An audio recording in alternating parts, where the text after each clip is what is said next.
Let's take a moment to appreciate the fact that we wouldn't survive if we didn't have food. That's why the issue of agriculture will always be personally relevant to you and everyone you know. But there are two problems that humans have always faced when it comes to food security.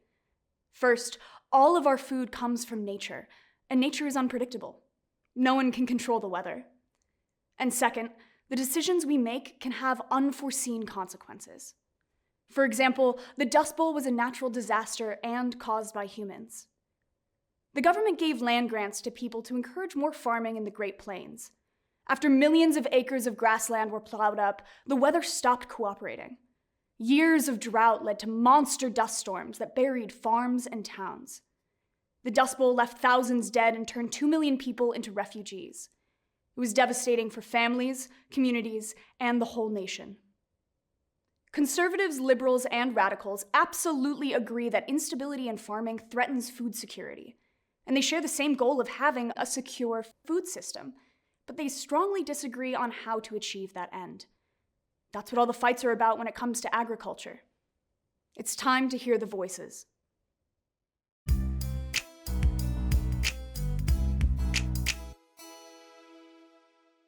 So, about the Dust Bowl, when you get something for free, you don't value it the same way you would if you'd paid for it. That's just a fact. And that's exactly what happened when the government gave farmers free land. Those homesteaders didn't make profit-based decisions, and they ended up causing the Dust Bowl and destroying the Great Plains. Capitalism works best when we leave it alone. The free market approach is simple and elegant.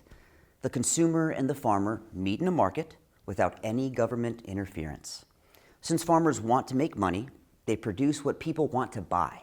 That's how we get the food we want at the right price. It's a win-win every time for suppliers and demanders. A wise person once said that every crisis is an opportunity. Yes, there's instability in agriculture, but that means farmers have opportunities to innovate and adapt. For example, knowing that some years will bring drought, they have an incentive to develop crops that use less water. The farmers who are flexible and respond to change are the ones who survive. That's how it should be. Liberals, your subsidies are supposed to fix the problem, but they only end up creating more problems. Why? Because government handouts reward firms for stagnating. Farmers have absolutely no motivation to adopt better business practices or meet changing market demands. Why not? Because the heavy hand of government pays them not to. If they didn't have those handouts, farmers would come up with their own creative solutions. Instead, we enable an entire sector of the economy to run on welfare. Fair market agricultural subsidies also pay farmers to overproduce crops that nobody wants. It's a massive waste of our scarce resources. And it gets worse because then we dump those products on developing countries, which pushes their farmers out of business and causes international crises. Liberals have been running this scam on the American taxpayer for nearly 100 years. It's time to get rid of subsidies. And radicals, your food security councils are a disaster waiting to happen because you can't plan the economy by committee.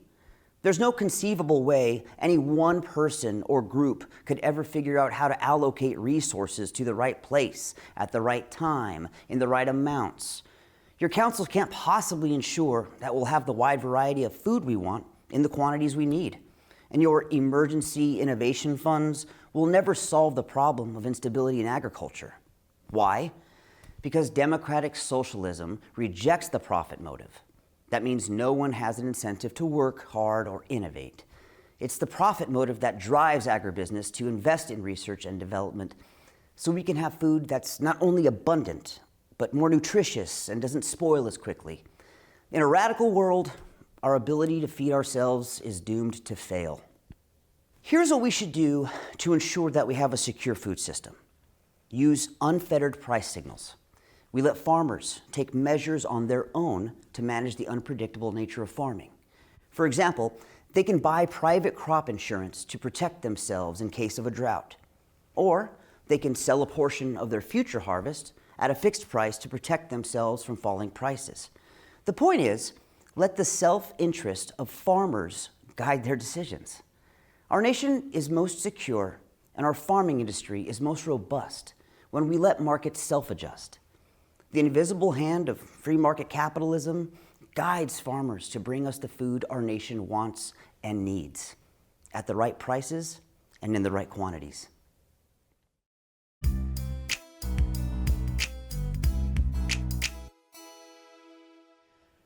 So about the Dust Bowl, it was 100% correct for the government to give land grants to homesteaders. We needed to open up more land for farming to feed a growing nation. The problem was that government didn't partner with those homesteaders to ensure that they used best farming practices. Instead, resources were misused, and we ended up devastating the Great Plains and creating the Dust Bowl. Agriculture is a risky business. No one can predict the weather or other unexpected events that could interrupt food production. Pandemics, wars, and natural disasters can easily affect our food supply. But with fair market capitalism, they don't. Government protects the farming industry for the benefit of all of us. We never have to worry about empty shelves at the grocery store because the public-private partnership keeps farmers in business and gives them peace of mind. They are the hard-working heroes of our country. Without putting on a uniform or taking up arms, they safeguard our national security. Imagine how vulnerable we would be if we had to rely on foreign powers for our food. Responsible government intervention guarantees our food independence by keeping our country's farms in production. You radicals use Food Security Council's emergency and innovation funds to protect the farming industry. Sounds familiar because you basically just came up with a new name for subsidies. But your version won't work for two key reasons. First, your Food Security Council stakeholders run the show. These are busy people with busy lives who have to sit through endless committee meetings where nothing ever gets decided. It's totally impractical. And second, even if those committees actually managed to come to a decision, democratic socialism rejects the profit motive. That means farmers have zero incentive to wake up at the crack of dawn, shovel manure, and do all the other hard work to feed our nation. Radicals see a strong role for government, and we agree, but when they reject capitalism, we're left with food shortages, higher prices, and fewer choices. They have the equation all wrong. It's democracy plus capitalism with a government partner that ensures our food security, not democracy plus dead-end socialism. And you conservatives believe that in times of crisis, farmers should adapt and innovate. That sounds good on paper, but let's be real. Without subsidies, farmers adapt by selling off their land to developers. Once farmland is turned into an apartment complex, shopping mall, or parking lot, it's forever lost to food production. Without arable land, our whole nation becomes dependent on other countries for food.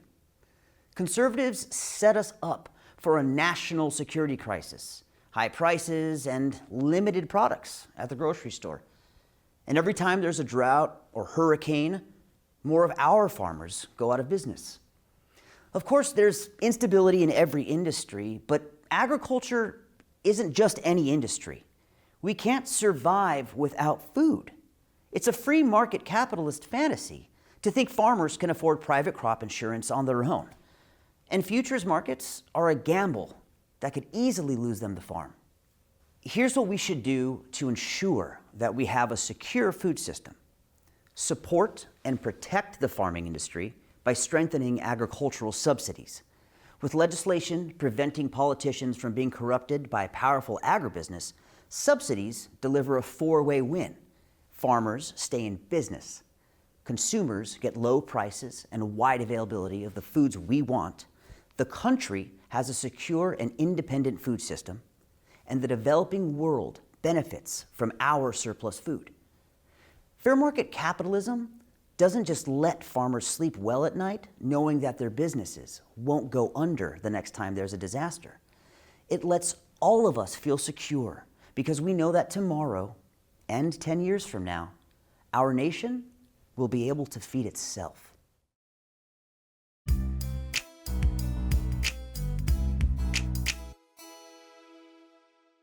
So, about the Dust Bowl. Profit-driven capitalists grabbed up that free land. Those private owners didn't live there or farm it themselves. They hired wage laborers to do the work, so they had no connection to those communities. They made bad decision after bad decision to prioritize their short-term gains. It was capitalism that caused the Dust Bowl and turned the Great Plains into a wasteland. In democratic socialism, we don't leave it up to worker-owned farms to sink or swim. Instead, we bring together diverse stakeholders and experts to support them with funding, guidance, and best practices. With participatory governance, we plan ahead for disasters that could threaten the farming industry. The people at the table include farmers, consumers, industry experts, hydrologists, nutritionists, and others. These councils have real decision-making power and expertise. They know what it takes for farms to thrive. They understand what consumers want and what can threaten our food security. After decisions are made, elected officials bring their recommendations to the larger legislative arena, like the State House and Congress. The whole society supports the farming industry. We're all personally invested in its success because everybody's got to eat. Conservatives, you have it all wrong. The profit motive doesn't make our lives better. Big Ag is killing us. Supermarkets in capitalism are stuffed with foods that cause epidemics of obesity, diabetes, and heart disease. Firms aren't in business to feed people healthy, nutritious food. They're in business to rake in the most money. So they hire food scientists to design products that are highly addictive. And to make it even worse, the idea to do nothing leaves our food system vulnerable to bad weather and human-made disasters. Conservatives insist it all works out on its own. But what does that really look like? Locally owned farms fail. Then corporate agribusinesses swoop in and buy up the land for a pittance. And then they invest in even more ways to corrupt the food system for profit. The free market approach is both negligent and dangerous. And liberals, your agricultural subsidies actually underwrite Big Ag's destruction of our food system, our health, and our future. It is an outrage that you use our tax dollars to fund unsustainable and unhealthy practices such as producing dairy with hormones and spraying vegetables with toxic chemicals. Then you turn around and dump the leftovers on poor countries. You drive their local farmers out of business and make entire nations dependent on our handouts. Let's be honest about what's really going on here. In fair market capitalism, rich agribusiness pays off politicians to pass farm subsidies that are in their favor. Liberal policies are just well-packaged scams to make us believe we're patriotically protecting our country's heroic family farms. In reality, we're subsidizing privately owned, profit-driven mega farms that make more money than many nations and are in zero danger of going out of business. Here's what we should do to ensure that we have a secure food system. Use food security councils to create policies that support and protect farmers in their communities. For example, emergency and innovation funds give farmers what they need to prepare, adapt, and recover from disasters. A stable food system isn't just about having a lot of food on the store shelves. It's about having healthy, affordable choices. The farmers who produce our food care about the land and use best practices because they live in the communities where they farm. And their food not only feeds the nation, it also feeds their families and their neighbors. In democratic socialism, we can trust that the food on our plates nourishes our bodies and our whole society.